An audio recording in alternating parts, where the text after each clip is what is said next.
Hello friends, welcome to Golden Career. RRB PO की interview classes चल रही हैं। बहुत बहुत इंपॉर्टेंट टॉपिक सरफेसी एक्ट के बारे में। आपका ये मेन एनपीए रिकवरी टूल है जिसके थ्रू आप घरों की जो भी चीज़ें हैं उनकी नीलामी करते हैं, नीलामी में जाते हैं जब लोग पैसे नहीं देते हैं लोन के। तो ये आपके इंटरव्यू के लिए बहुत इंपॉर्टेंट टॉपिक रहने वाला है कि भाई आपका एनपीए रिकवरी टूल कौन सा है मेन, अगर आपने हाउसिंग लोन किया, अगर ऐसे पूछे तो सरफेसी एक्ट के थ्रू आप कार्रवाई करते हैं। इस वीडियो में हम यही देखेंगे, लेकिन इंटरव्यू क्लास ज्वाइन करिए। इंटरव्यू को क्रैक करने के लिए, 80 से ज़्यादा मार्क्स स्कोर करने के लिए, वीडियो को पूरा देखने के लिए डिस्क्रिप्शन बॉक्स में लिंक है। एक बार आपका क्लास ज्वाइन कर लेते हैं तो ये 90 वीडियोस हैं जो आपको गोल्डन करियर के ऐप पे भी देखने को मिलती हैं। गोल्डन करियर का ऐप डाउनलोड करिए प्ले स्टोर से, डिस्क्रिप्शन बॉक्स में लिंक भी दिया है ज्वाइन करने के लिए। आप ऐप से भी ज्वाइन कर सकते हैं, वेबसाइट से भी क्लासेस को ज्वाइन कर सकते हैं। अगर आप इंटरव्यू क्लास से 1 या 2 दिन पहले ज्वाइन कर रहे हैं तो प्लीज ये कंबाइंड वीडियो देखिएगा, बाकी वीडियोस को स्किप करिएगा एंड पीडीएफ में भी जो इंपॉर्टेंट पीडीएफ है 1-2 वही पढ़िएगा। चलिए अब हम देखते हैं सरफेसी एक्ट। सरफेसी एक्ट जो है वो कब बना था? 2002 में सरफेसी एक्ट बना था। ठीक है, इसको हम बताएंगे कि सरफेसी एक्ट बना कैसे था। बेसिकली हुआ ये था कि बैंकिंग सेक्टर में 2002 से पहले कोई भी लोन एनपीए हो जाए, कोई भी लोन अगर आपका वापस नहीं कर रहा है तो इसको रिकवरी को लेकर के बैंक के पास कोई भी अधिकार नहीं था। मतलब अगर कोई लोन एनपीए हो जाता है तो वो एनपीए हो जाएगा, बैंक अपना पैसा जो है वो रिकवर नहीं कर पाती थी। तो बैंकिंग सेक्टर में क्या होता है, देखिए एक बैंक होती है, ये बैंक है, ठीक है, चलिए ये बैंक हो गई। बैंक क्या करती है, बैंक के पास डिपॉजिटर्स जो हैं वो अपना पैसा जमा करते हैं। ठीक है, ये लोग अपना पैसा जमा कर रहे हैं और किसी को बिजनेस करना है, कुछ भी करना है, उसके लिए बैंक क्या करती है, इसी डिपॉजिटर के पैसे को बैंक जो है जो भी लोग को रिक्वायरमेंट होती है उनको लोन देती है। ठीक है, इनको इंटरेस्ट बैंक 6% पे करती है, इनको इंटरेस्ट बैंक 9% पे लोन देती है और इसी से बैंक जो है सर्विस चार्जेस लेकर के, इंटरेस्ट ज़्यादा लेकर के बैंक अपना प्रॉफिट जो है वो कमाती है। अब जो डिपॉजिटर्स पैसा दे रहे हैं वो तो आज नहीं तो कल अपना पैसा वापस मांगने आएंगे ही। लेकिन सपोज करिए कि ये लोग जिनको लोन दे रही है बैंक, अगर ये लोग इनमें से कोई भी पैसा वापस नहीं कर रहा है तो फिर बैंक सस्टेन नहीं कर पाएंगी। बैंक जब डिपॉजिटर्स पैसा लेने आएंगे तो उनको वापस कैसे करेंगी? ठीक है, लोन तो एनपीए होते जा रहे हैं, नॉन परफॉर्मिंग एसेट्स होते जा रहे हैं और पैसा कुछ नहीं आ रहा है। तो वहाँ पर बैंक क्या होगी, पूरी तरह से दिवालिया हो जाएगी और जो डिपॉजिटर्स हैं उनका पैसा भी मारा जाएगा। तो तभी जब ऐसा होने लगा, जब लोन्स बहुत ज़्यादा एनपीए होने लगे, तो गवर्नमेंट ने बैंकिंग सेक्टर में रिफॉर्म के लिए कुछ कमेटीज़ बनाई थी। ठीक है, उसमें थी आपकी मैं सिर्फ एनएआर लिख रहा हूँ, बोल दे रहा हूँ, NARCOM नरसिम्हन कमेटी 1 थी जो कि मनमोहन सिंह द्वारा बनाई गई थी, और नरसिम्हन कमेटी 2 थी जो कि पी चिदम्बरम जी के द्वारा बनाई गई थी। एंड उसके बाद जो है आपकी एक और थी जिसको हम बोलते हैं अंध्यार्जुना कमेटी। ठीक है, इसको मैं लिख दे रहा हूँ ANDHYARUJNA, अंध्यार्जुना कमेटी।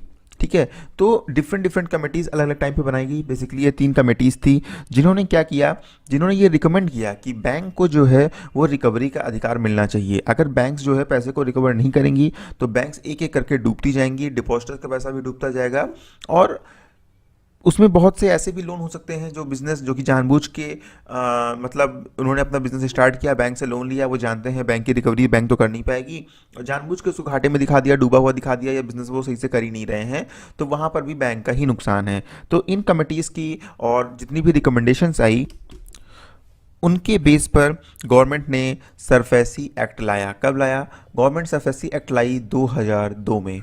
ठीक है, अभी देखो देश को फाइनेंशियल सेक्टर या देश की इकोनॉमी को बूस्ट करने के लिए लोन देना बहुत ज़रूरी है। क्यों? जब आप लोन देंगे तभी न्यू बिजनेसेस जो है वो लोग स्टार्ट करेंगे, नए बिजनेस स्टार्ट करेंगे, तो वहाँ से ही आपकी जीडीपी बढ़ेगी, आपका सर्विस सेक्टर बढ़ेगा, नई जॉब जनरेट होंगी। तो लोन देना तो बहुत इंपॉर्टेंट है। अब सरफेसी एक्ट 2002 में गवर्नमेंट लाई। अब देखते हैं यहाँ पर हम सरफेसी एक्ट है क्या। ठीक है, इसका फुल फॉर्म है सिक्योरिटाइजेशन एंड रिकंस्ट्रक्शन, ये गलत, TRUCTION, okay, reconstruction of financial assets and enforcement of security interest act. ठीक है, securitisation and reconstruction of financial assets and enforcement of security interest act. अभी आप बोलेंगे इतना बड़ा फुल फॉर्म है, कैसे याद होगा? बेसिकली इस एक्ट के 3 पार्ट हैं जिनसे बैंक को 3 तरह के अधिकार मिले। ठीक है, इसमें पहला पार्ट क्या है? पहला पार्ट है आपका सिक्योरिटाइजेशन। ठीक है, दूसरा पार्ट है आपका रिकंस्ट्रक्शन ऑफ फाइनेंशियल एसेट्स, और तीसरा है आपका इन्फोर्समेंट ऑफ सिक्योरिटी इंटरेस्ट। ये 3 पार्ट हैं। ये 3 तरह के जो है बैंक को अधिकार मिले, बैंक को पावर्स मिली। ठीक है, सरफेसी एक्ट के थ्रू क्या हुआ? बैंक को ये अधिकार मिला कि बैंक बिना किसी लंबे कोर्ट प्रोसीजर के, आपको पता है कोर्ट में तो सालों केस चलते हैं, तो 2 चीज़ें डीआरटी एंड डीआरएटी आप लोग को पता होगा, डेट रिकवरी ट्रिब्यूनल, और जो आपका होता है डेट रिकवरी एपिलेट ट्रिब्यूनल। ठीक है, वहीं पर केस चलते हैं बैंक के, जो कि जल्दी रिजॉल्व होते हैं। तो बैंक को सरफेसी एक्ट के थ्रू ये अधिकार मिला कि किसी बिना लंबे कोर्ट प्रोसीजर के जाए बिना जो भी एनपीए हो रहा है लोन, वहाँ से रिकवरी कर सके, ऐसे अधिकार दिए गए। तो इसके 3 पार्ट हैं, तीनों हम एक एक करके देखेंगे और आपको सरफेसी एक्ट समझ में आ जाएगा कि बैंक को यहाँ से क्या अधिकार मिले। पहला है सिक्योरिटाइजेशन। ठीक है, अब सपोज यहाँ पर देखिए, एक एग्जाम्पल से हम तीनों चीज़ें समझेंगे। एक बैंक है, ठीक है, बैंक ने क्या किया? किसी बिजनेस के लिए 1 करोड़ रुपए का लोन दिया। अब 1 करोड़ रुपए का लोन दिया तो बैंक ऐसे ही तो 1 करोड़ का जो लोन है वो दे नहीं देगी।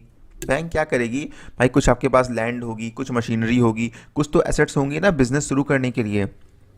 तो बैंक क्या करेगी? उन एसेट्स को कम से कम मॉर्गेज कर लेगी, मतलब अपने पास गिरवी रख लेगी। ठीक है, सपोज उन एसेट्स की कीमत 50 लाख रुपए है। ठीक है, आपका बिजनेस के लिए 1 करोड़ रुपए का लोन दिया, जिसमें 40 लाख 50 लाख उन एसेट्स की कीमत है, जिसमें लैंड होगी, बाकी आपकी मशीनरीज एंड ऑल हो गई, जो भी है।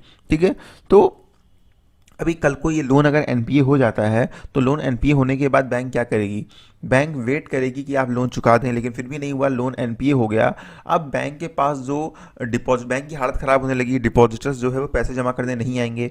तो सिक्योरिटाइजेशन से ये अधिकार मिला बैंक को कि ये जो 50 लाख रुपए का मॉर्गेज है बैंक के पास, इनके बेस पर बैंक बॉन्ड्स इशू कर सकती है। मतलब बैंक जो है, लोग पैसे जमा करेंगे, उसके बदले में बैंक उनको बॉन्ड दे देगी कि ये जो बॉन्ड होंगे वो सेफ बॉन्ड होंगे, क्योंकि बैंक इस मॉर्गेज के आधार पर ये बॉन्ड इशू करेगी। कल को बैंक पैसा नहीं दे पाती है तो भी डिपॉजिटर्स क्या करेगा? डिपॉजिटर्स का उस प्रॉपर्टी पर अधिकार होगा और वो वहाँ से बेच करके अपने पैसे निकाल सकता है। तो सिक्योरिटाइजेशन में जो पहला पार्ट है सरफेसी का, उससे बैंक को ये अधिकार मिला कि जो भी एसेट्स हैं लोन अकाउंट्स की जो एनपीए हो चुके हैं, उनके बिहाफ पे बैंक जो है वो बॉन्ड इशू कर सकती है। अब दूसरा बैंक को अधिकार क्या मिला? देखिए दूसरा क्या है? दूसरा है reconstruction of financial assets. Reconstruction of financial